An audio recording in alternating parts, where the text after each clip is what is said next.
Ya.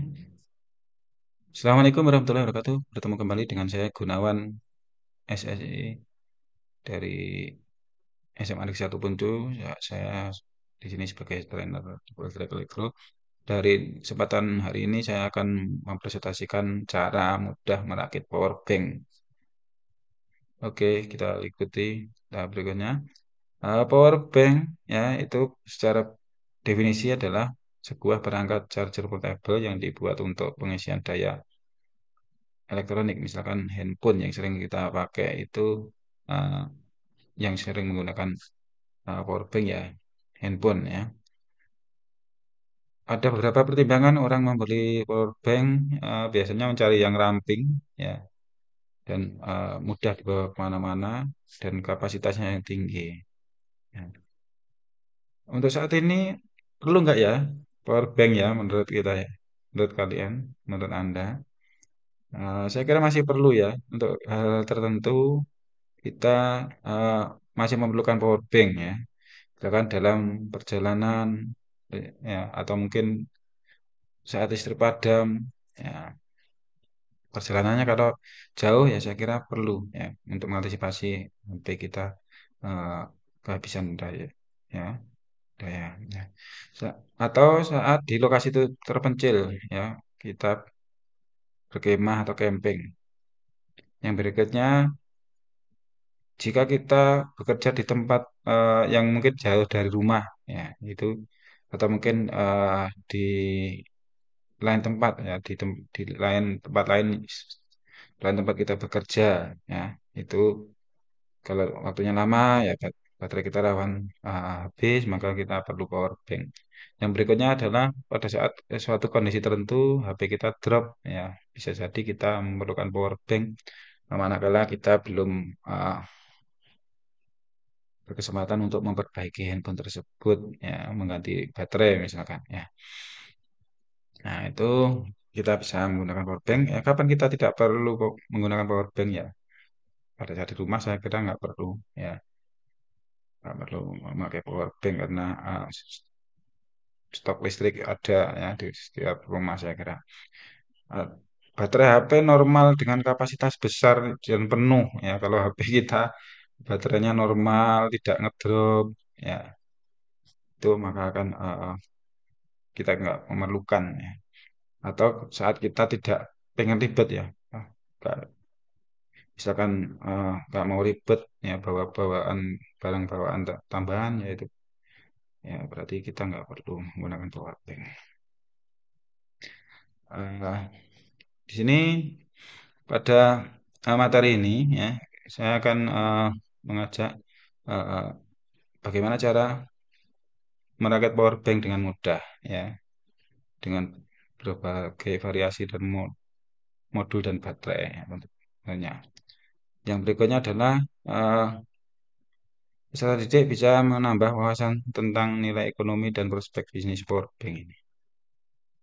Nah, ini adalah peralatan yang diperlukan untuk merakit power bank. Ada solder yang untuk digunakan untuk merekatkan kabel-kabel, ya.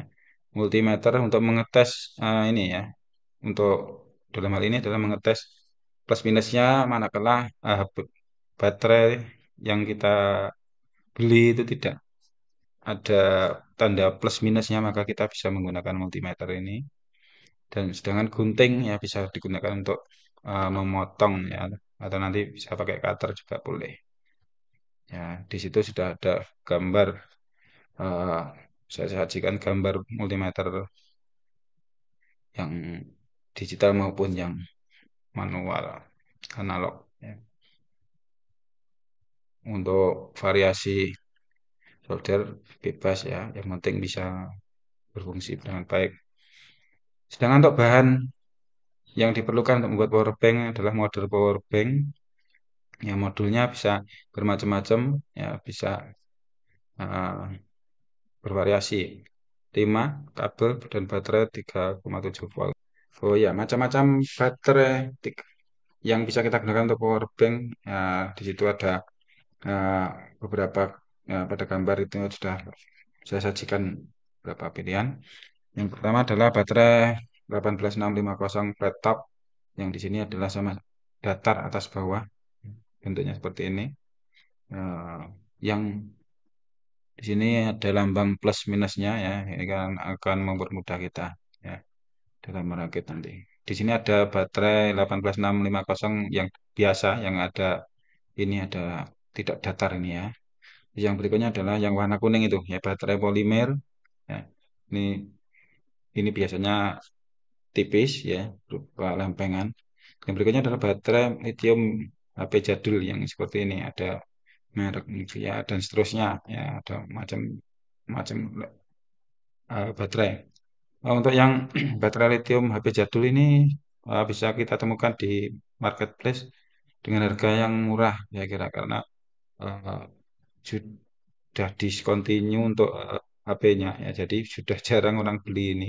Kalaupun yang beli adalah orang yang eh, biasa digunakan untuk merakit alat elektronika tertentu ya. Sedangkan untuk masyarakat awam, untuk handphonenya itu sudah jarang sekali yang tipe seperti itu. Ya. Model rangkai power bank secara umum seperti ini ya, yang sangat mudah ya, sangat mudah yaitu eh, dengan cara menggabungkan kutub positif seluruhan baterai yang ada ya, kutub negatif dengan negatif, kemudian kita salurkan ke eh, lambang plus yang ada di modul ya. Lambang minus juga akan dihubungkan ke lambang minus yang ada di modul ya. Ini sebagai variasi di sini ada modul power bank yang minimalis sekali. Tentu saja harganya akan lebih murah yang minimalis ya. Nah, yang berikutnya adalah model rangkaian power bank ya, masih seperti tadi. Ini ada yang ada LED LED-nya atau LCD-nya. Jadi pada saat dicas akan memunculkan angka persentase baterai ya. Baterainya akan muncul sudah penuh apa belum, itu akan kelihatan di situ. Ya. Di sini sama seperti tadi, yaitu dengan menghubungkan kutub positif dengan kutub positif pada baterai, kemudian disalurkan ke sini ke modul. Ya. Kutub negatif dengan kutub negatif disalurkan ke modul. Ya, kita bisa juga memadukan dengan panel surya ya, ya, ini panel surya yang bisa disambungkan ke modul, kemudian baru dari modul power bank ini bisa disalurkan ke tenaganya ke baterai. Nah, baterai nanti bisa disalurkan lagi ke untuk output ya, misalkan digunakan untuk device ya, mau digunakan untuk apa ya, misalkan baling-baling ataupun lampu dan seterusnya. Yang perlu diperhatikan untuk memakai power bank, pastikan baterai normal ya, baterai tidak gembung ya. Ini ciri khas, ciri-ciri yang paling mudah dilihat ya, baterainya tidak gembung. Nah, yang berikutnya adalah kita bisa mengecek dengan multimeter yang untuk voltasenya apakah sesuai apa tidak ya. Namun untuk baterai yang jadul tadi, baterai yang lama itu biasanya kalau sudah lama tidak dicas bisa jadi dia eh, ngedrop untuk voltasenya, tapi bisa dicoba dengan diisi ulang ya. Apakah bisa naik apa tidak untuk voltasenya. Ya.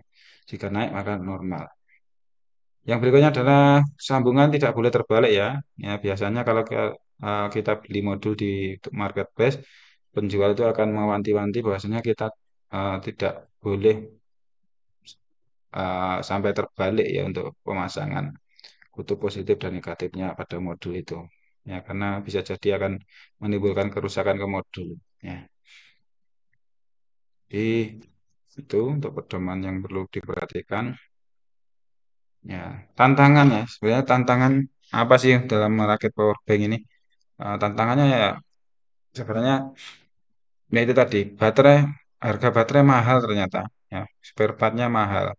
Ketika kita beli yang real di toko online di marketplace, ternyata baterainya mahal. Itu adalah satu tantangan tertentu yang harus kita pecahkan, ya, yaitu dengan mencari bahan yang murah. Ya, salah satunya adalah bisa memanfaatkan baterai HP jadul. yang saya kira di toko online, di marketplace harganya murah. Ternyata kapasitas baterai kadang-kadang yang kita beli tidak sesuai, ya tidak sesuai sesuai dengan kapasitas yang tertera di baterai. Ya. Yang berikutnya adalah yang ini yang menjadi tangan sendiri yaitu persaingan harga dengan produk pabrikan yang telah jadi. Jadi eh, karena harga modul juga lumayan mahal, ya, khususnya untuk yang disertai casing. Kalau hanya modul saja saya kira murah, tapi untuk yang disertai casing itu akan mahal. Ya, maka itu kita bisa menekannya di baterainya tadi, menekan harga dengan eh, mencari baterai yang murah harganya sehingga harga jualnya kita bisa tetap dapat untung. Ya, terima kasih itu tadi untuk paparan dari saya. Ya, semoga eh, membantu pemahaman kalian untuk merakit power bank. Ya, terima kasih. Bye bye. Salam dari saya untuk teman-teman double track ya di seluruh Jawa Timur ataupun dimanapun berada, maju bersama hebat semua, gemilang.